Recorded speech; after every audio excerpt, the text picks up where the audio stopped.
Hi friends, ഇന്ന് നമുക്ക് ഒരു സ്ലിറ്റഡ് ചുരിദാറിൻ്റെ സിമ്പിളായിട്ടുള്ള മെഷർമെൻറ്റ് മാർക്ക് ചെയ്യുന്നതും കട്ട് ചെയ്യുന്നതും എങ്ങനെയാണെന്ന് കണ്ടാലോ. ഞാനിവിടെ ബ്രൗൺ ഷീറ്റാണ് എടുത്തേക്കുന്നത്. ഒരു ഫുൾ ബ്രൗൺ ഷീറ്റ് നേരെ പകുതിയായി ഫോൾഡ് ചെയ്യുക. എന്നിട്ട് ഏറ്റവും മേലെ നിന്ന് താഴേക്ക് 1 ഇഞ്ച് സീമിന് വേണ്ടി വിടണം. അതുപോലെ സൈഡിലും 1 ഇഞ്ച് സീമിന് വേണ്ടി വിടണം. ആ പോയിന്റിൽ നിന്ന് താഴേക്ക് ലെങ്ത്ത് മാർക്ക് ചെയ്ത് കൊടുക്കുക. ഇതുപോലെ വേണം മാർക്ക് ചെയ്യാൻ. നമുക്ക് ആവശ്യമായ നീളം മാർക്ക് ചെയ്ത് കൊടുത്തതിന് ശേഷം നമ്മൾ ചെസ്റ്റ് ലെങ്ത്താണ് മാർക്ക് ചെയ്യുന്നത്. അതായത് കൈക്കുഴിയുടെ നീളം ആണ് മാർക്ക് ചെയ്ത് കൊടുക്കേണ്ടത്. അതിൻ്റെ ഇക്വേഷൻ വരുന്നത് നമ്മുടെ ചെസ്റ്റ് റൗണ്ടിൻ്റെ 4 ഭാഗത്തോട് 1 ഇഞ്ചോ അല്ലെങ്കിൽ 2 ഇഞ്ചോ കുറയ്ക്കുന്നതാണ്. നോർമലി നമ്മൾ 1 ഇഞ്ചാണ് കുറയ്ക്കുന്നത്. ഇനി നല്ല തടിയുള്ള ആളാണെങ്കിൽ 2 ഇഞ്ച് കുറച്ച് കൊടുക്കാം. നല്ല വണ്ണമുള്ള ആളാണെങ്കിൽ മാത്രം 2 ഇഞ്ച് കുറച്ചാൽ മതി. ഇല്ലെങ്കിൽ നമ്മൾ 1 ഇഞ്ച് തന്നെയാണ് കുറയ്ക്കാറ്. ഇവിടെ ചെസ്റ്റ് റൗണ്ട് വരുന്നത് 40 ഇഞ്ചാണ്. അപ്പോൾ 40 ഇഞ്ച് ഡിവൈഡഡ് 4 മൈനസ് 2 ഇഞ്ചാണ് കുറയ്ക്കുന്നത്. അപ്പം അതിൻ്റെ ആൻസർ വരുന്നത് 8 ഇഞ്ചാണ്. അതിവിടെ ഞാൻ മാർക്ക് ചെയ്ത് കൊടുത്തിട്ടുണ്ട്. അപ്പോൾ അത് മാർക്ക് ചെയ്തതിന് ശേഷം നമുക്ക് ചെസ്റ്റിൻ്റെ വണ്ണം മാർക്ക് ചെയ്യണം. അപ്പോൾ അതിൻ്റെ ഇക്വേഷൻ നമ്മുടെ ചെസ്റ്റ് റൗണ്ടിൻ്റെ 4 ഭാഗത്തോട് 3/4 ഇഞ്ച് കൂട്ടുന്നതാണ്. ഇവിടെ ഇപ്പോൾ 10.75 ചെസ്റ്റിൻ്റെ വണ്ണം കിട്ടുന്നത്. അതായത് 40 ഡിവൈഡഡ് 4 പ്ലസ് 3/4 ഇഞ്ച് വരുന്നത് 10.75 ഇഞ്ചാണ്. അത് ഇവിടെ മാർക്ക് ചെയ്ത് കൊടുക്കാം.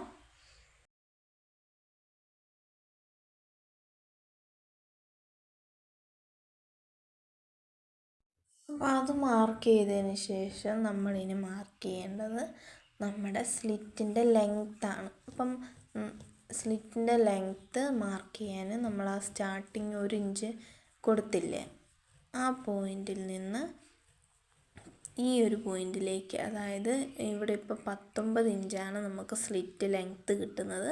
ആ ലെങ്ത്ത് മാർക്ക് ചെയ്ത് കൊടുക്കാം. ഇനി നമുക്ക് വേസ്റ്റിൻ്റെ ലെങ്ത്ത് കറക്റ്റായിട്ട് കിട്ടാൻ വേണ്ടി ഈ ഒരു ട്രിക്ക് ഉപയോഗിക്കാം.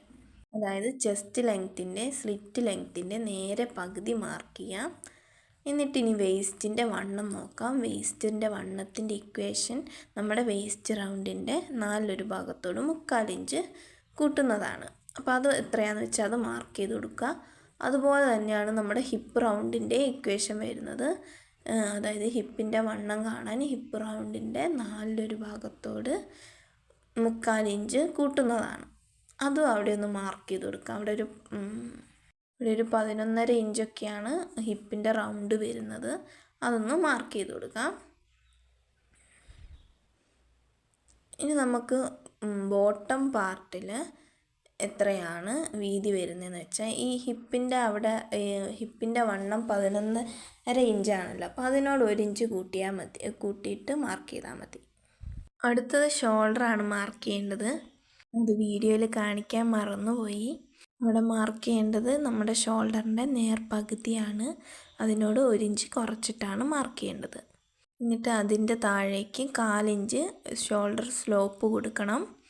ഞാൻ ലൈനൊന്ന് നേരെ താഴേക്ക് സ്ക്വയർ ചെയ്ത് വരയ്ക്കണം. താഴേന്ന് മേലോട്ടേക്ക് 1 ഇഞ്ച് സീം കൊടുക്കുക. അതുപോലെ തന്നെ ബാക്ക് ആം ഹോൾ ഷേപ്പിന് വേണ്ടി കോണിച്ചും 1 ഇഞ്ച് സീം കൊടുക്കുക.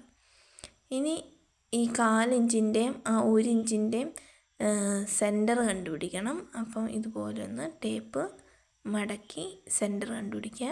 എന്നിട്ട് 1/2 ഇഞ്ച് ഉള്ളിലേക്ക് മാർക്ക് ചെയ്ത് കൊടുക്കുക. ഫ്രണ്ട് ആം ഹോൾ ഷേപ്പ് ചെയ്യാൻ വേണ്ടിയാണ് 1/2 ഇഞ്ച് ഉള്ളിലേക്ക് മാർക്ക് ചെയ്ത് കൊടുക്കുന്നത്. ഇനി അത് ആ ലൈനിൽ കൂടി ഒന്ന് ഷേപ്പ് ചെയ്ത് കൊടുക്കാം. ഇനി ബാക്ക് ആം ഹോളും കൂടി ഷേപ്പ് ചെയ്ത് കൊടുക്കാം. ഇനി നമുക്ക് നെക്കിൻ്റെ പാർട്ടാണ് നോക്കേണ്ടത്. ആദ്യം നെക്കിൻ്റെ വിഡ്ത്ത് നോക്കാം. നെക്കിൻ്റെ വിഡ്ത്ത് നമ്മുടെ ചെസ്റ്റ് റൗണ്ടിനെ ഡിവൈഡഡ് 12 ആണ്. അതിപ്പോൾ 40 ഇഞ്ച് ഡിവൈഡഡ് 12 ചെയ്താലൊരു 3.5 ഇഞ്ചൊക്കെ ആയിരിക്കും. 3.5 ഇഞ്ചാണ് കിട്ടുന്നത്. അപ്പോൾ അതൊന്ന് മാർക്ക് ചെയ്ത് കൊടുക്കാം. എന്നിട്ട് താഴേക്ക് ഡെപ്ത്ത് അത് കസ്റ്റമറുടെ ഇഷ്ടപ്രകാരം എത്രയാണോ വേണ്ടത് അതിനനുസരിച്ച് മാർക്ക് ചെയ്ത് കൊടുക്കുക.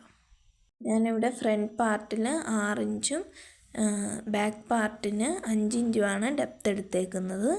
ഞാനിവിടെ ബാസ്ക്കറ്റ് നെക്കാണ് ഷേപ്പ് കൊടുത്തേക്കുന്നത്. അതുകൊണ്ടൊരു 1/4 ഇഞ്ച് ഉള്ളിലേക്കിട്ട് ഇതുപോലെയാണ് ഷേപ്പ് ചെയ്യേണ്ടത്. അപ്പോൾ ഇത്രയാണ് നമ്മുടെ കറക്റ്റ് അളവിലുള്ള മാർക്കിങ് വരുന്നത്. ഇനി നമുക്ക് സീം ഇട്ട് കൊടുക്കണം. ഇതുപോലെ സൈഡിൽ 1 ഇഞ്ച് സീം ഇട്ട് കൊടുക്കുക. അതുപോലെ ആം ഹോളിൻ്റെ അവിടെ 1/2 ഇഞ്ചാണ് സീം ഇട്ട് കൊടുക്കേണ്ടത്. അതുപോലെ ഷോൾഡറിൻ്റെ അവിടെ 1/2 ഇഞ്ചാണ് നമ്മൾ സീം ഇട്ട് കൊടുക്കേണ്ടത്. നെക്കിന് 1/4 ഇഞ്ചാണ് സീം ഇട്ട് കൊടുക്കേണ്ടത്. ഈ ഡോട്ടഡ് ലൈൻ പോലെ തന്നെയാണ് നമ്മൾ സീം ഇടേണ്ടത്. ഇനി നമുക്ക് കട്ട് ചെയ്യാം. ബാക്ക് പാർട്ടിലൂടെ സീം ഇട്ട ലൈനിലൂടെ വേണം കട്ട് ചെയ്യാൻ. താഴെ ഭാഗത്ത് 1 ഇഞ്ച് സീം ഇടേണ്ടതാണ്. എനിക്കിപ്പോൾ ലെങ്ത്ത് ഈ ബ്രൗൺ ഷീറ്റിൻ്റെ അത്രയേ ഉള്ളത് കൊണ്ടാണ് ഞാൻ താഴെ 1 ഇഞ്ച് സീം ഇടാത്തത്. അത് ക്ലോത്തിൽ ഇട്ട് കൊടുക്കുന്നതാണ് ഞാൻ. നിങ്ങളുടെ ലെങ്ത്ത് പാറ്റേണിലോ കിട്ടുമെങ്കിൽ 1 ഇഞ്ച് സീമും കൂടെ താഴെ ഇട്ട് കൊടുക്കണം.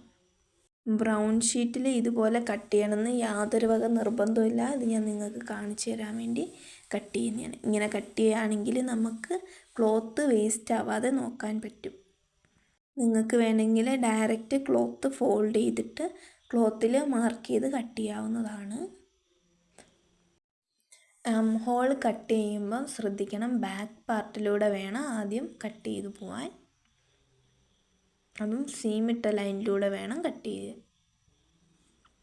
ഇനി നെക്ക് കട്ട് ചെയ്യുമ്പോഴും ബാക്ക് പാർട്ടിലൂടെ വേണം കട്ട് ചെയ്യാൻ. അത് മാറിപ്പോവരുത്.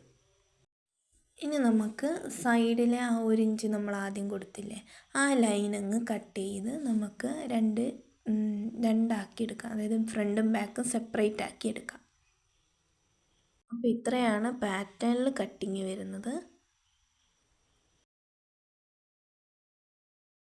ഇനി നമുക്ക് ബാക്ക് പാർട്ട് മാറ്റി വെക്കാം. ഒന്ന് എഴുതി വെക്കാം ബാക്ക് പാർട്ടെന്ന് എന്നിട്ട് ഇതൊന്ന് മാറ്റി വെച്ചിട്ട് ഫ്രണ്ട് പാർട്ടിൽ വ്യത്യാസം വരുന്നത് നെക്കിനും ആം ഹോളിനുമാണ്. അതൊന്ന് കട്ട് ചെയ്ത് കൊടുക്കാം.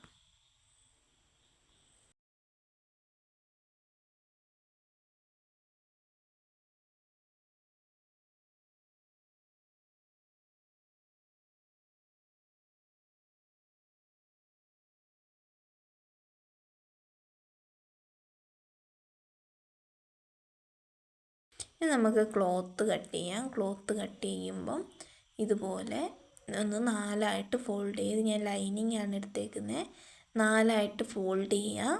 അപ്പം എന്നിട്ട് ഇതുപോലെ കറക്റ്റായിട്ട് വെച്ചിട്ട് ബാക്ക് പാർട്ട്, അതായത് നമ്മൾ കട്ട് ചെയ്ത് വെച്ചതിൽ ബാക്ക് പാർട്ട് എടുത്തിട്ട് ഇതുപോലെ ചെയ്യാം.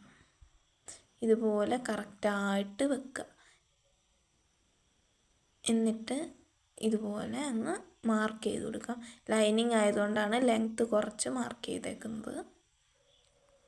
എന്നിട്ട് ഇതുപോലെ മാർക്ക് ചെയ്ത ലൈനിലൂടെ കട്ട് ചെയ്യാം.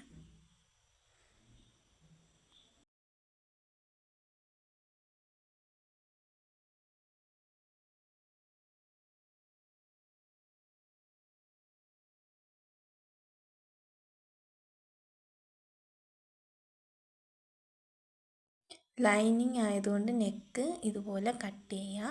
എന്നിട്ട് മെയിൻ ക്ലോത്ത് കട്ട് ചെയ്യുമ്പോൾ നെക്ക് കട്ട് ചെയ്യണ്ട കേട്ടോ. അത് ഞാൻ സ്റ്റിച്ച് ചെയ്യുമ്പോൾ പറഞ്ഞുതരാം.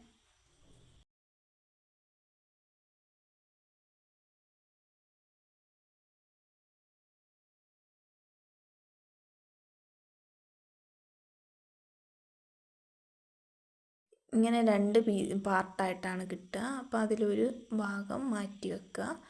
അതിൽ ബാക്ക് പാർട്ടെന്ന് എഴുതിയിട്ട് വേണം മാറ്റി വെക്കാൻ. ഇനി നമുക്ക് ഫ്രണ്ട് പാർട്ട് കട്ട് ചെയ്യാം. അതിന് ഇത് നിവർത്തി വെക്കുക. എന്നിട്ട് ഫ്രണ്ട് പാർട്ടിൻ്റെ പാറ്റേൺ പേപ്പർ എടുക്കുക. എന്നിട്ട് നെക്കിനും ആം ഹോളിനുമാണ് വ്യത്യാസം വരുന്നത്. അവിടെ ഒന്ന് മാർക്ക് ചെയ്ത് കൊടുക്കുക. എന്നിട്ട് അത് മാത്രം ഒന്ന് കട്ട് ചെയ്ത് കളയാം.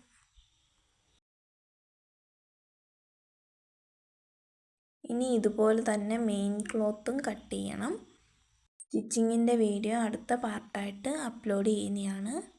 അപ്പോൾ വീഡിയോ ഇഷ്ടപ്പെട്ടാൽ ലൈക്ക് ചെയ്യാനും കമൻറ്റ് ചെയ്യാനും സബ്സ്ക്രൈബ് ചെയ്യാനും മറക്കരുതേ. Thank you for watching.